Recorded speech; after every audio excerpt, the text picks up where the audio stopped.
Le Dieu de la Bible est la source de toute l'espérance. Et nous pouvons voir cela le matin de la résurrection, quand Marie de Magdala était dans un deuil et des pleurs phénoménaux. Les disciples étaient dans la crainte, Thomas était dans le doute. La résurrection de Jésus-Christ a tout changé et a transformé leur vie qui était sans espoir et sans espérance en une vie remplie d'espoir avec un sens et une mission. Tu trouveras dans le Christ de la Bible et dans le Dieu de la Bible tout l'espoir et toute l'espérance que tu as besoin. Jésus a dit « Je suis avec vous jusqu'à la fin du monde ». Et donc, si Jésus est avec toi jusqu'à la fin du monde, tu peux être certain qu'il va te préserver et te garder et te protéger. Mais si Jésus est avec toi et moi, tu peux aussi être certain qu'il va accomplir son plan en toi. Quoi qu'il se passe dans ta vie, que ce soit bon ou mauvais, moche, horrible, sale ou propre, Dieu accomplit son plan en toi. Lorsqu'on traverse une épreuve difficile et qu'on ne comprend pas, c'est toujours difficile à supporter. Et on a tendance à croire que c'est sans espoir. Mais à l'inverse, lorsqu'on commence à comprendre que Dieu sait ce qu'il fait et qu'il a un but derrière tout cela, on saisit que ce n'est pas pour rien et cela redonne de l'espoir. La cause est bonne et Dieu sait ce qu'il fait. C'est ce que Dieu nous dit dans sa parole. En Romains 8, 28 et 29, nous savons que toute chose contribue au bien de ceux qui aiment Dieu, de ceux qu'il a appelés selon son dessein. La cause est bonne, ton bien, mon bien. Dieu sait ce qu'il fait et nous pouvons aussi savoir que ce qu'il fait, c'est bien.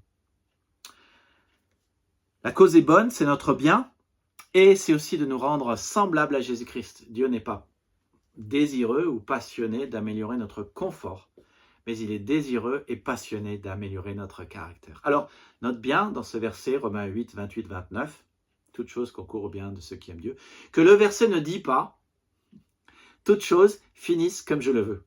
On aimerait bien que ce soit le cas. On est frustré quand ce n'est pas le cas. Mais ce que Dieu veut pour nous est bien meilleur que ce que nous voulons pour nous-mêmes. Il faut toujours avoir ça en tête.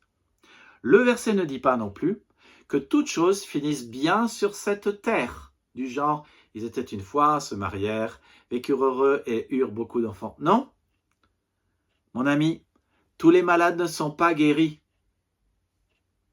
Paul avait une écharpe dans la chair, Élisée est mort de maladie. Non, tous les chrétiens et tous les croyants ne font pas fortune. Non, chaque homme ne devient pas capitaine. Non, tous ne meurent pas en bonne santé. Non, tous les couples ne finissent pas bien. Non, tous les enfants n'ont pas 20 sur 20. Et non, tout ne se finit pas bien ici-bas sur terre, parce que la terre est habitée par le péché et la vanité. Mais le verset dit, nous savons que toute chose contribue au bien de ceux qui aiment Dieu. C'est très important. Ce n'est pas ce que nous souhaitons, ce n'est pas ce que nous imaginons, ce n'est pas ce que nous désirons, ce n'est pas de la pensée positive, ce n'est pas de l'optimisme, comme si notre manière de penser pouvait changer et modifier la situation. Ce dont Paul parle ici, c'est la conviction que le Dieu de la Bible, qui a eu à la croix la puissance de transformer une mort des plus atroces en une victoire la plus belle, a la puissance de transformer tout ce qu'il y a de plus atroce ici-bas en ce qu'il y a de plus beau. Le verset met l'accent sur toute chose. Il dit « toute chose contribue au bien de ceux qui aiment Dieu ». De quoi parle Dieu ici? C'est toujours difficile lorsqu'on est dedans de le réaliser. Mais est-ce que mon chômage concourt à mon bien? Oui. Est-ce que les décisions que j'ai prises concourent à mon bien? Oui. Et c'est probablement pas une raison suffisante pour en prendre d'autres stupides. Est-ce que cela inclut une fausse couche? Oui. Est-ce que cela inclut mes disputes? Oui. Est-ce que cela inclut un divorce? Oui. Est-ce que cela inclut le péché?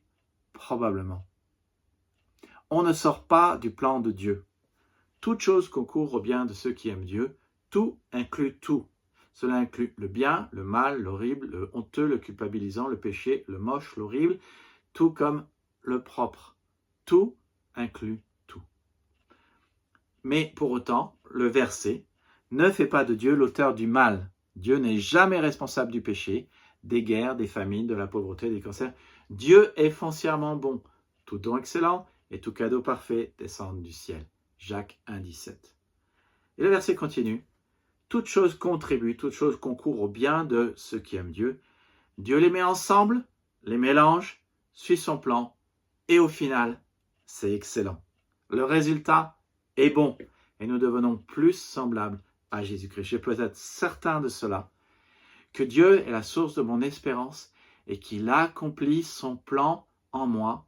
Il y a pourtant une condition d'après Romains 8, 28, 29, que j'aime Dieu. Si j'aime Dieu, alors Dieu accomplit son plan en moi. Vous aimeriez en savoir plus? Abonnez-vous. Venez à l'église, unenouvelleéglise.fr, à Torcy le dimanche à 16h, une église pour, non pas les gens qui veulent le confort d'une église de dimanche matin, mais une église de gens qui sont passionnés au sujet de Jésus-Christ et qui veulent vraiment le suivre, qui veulent être des disciples de Jésus-Christ, une église où l'on apprend vraiment la Bible.